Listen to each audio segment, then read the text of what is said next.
তো সবাইকে জয় যিশু। আমি কি একটি বাক্যের পদ বলতেছি, 2 তিমথিও 1:7।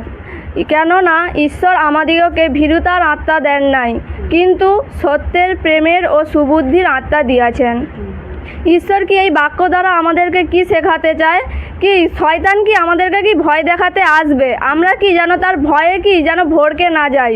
কারণ কি ঈশ্বর কি আমাদেরকে শিক্ষা দিচ্ছে তো কি রূপে আমরা চলবো।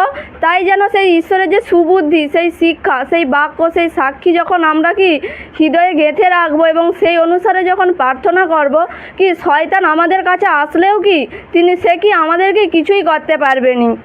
কারণ বলে গেছে না বাক্যে যে কি সেই যুব সিংহের নাই কি আমাদেরকে কি গর্জন করতে হবে, সেই কি তাহলে কি শয়তানকে কি আমরা দূর করতে পারবো। তো এতটি বলবো, সবাইকে জয় যিশু।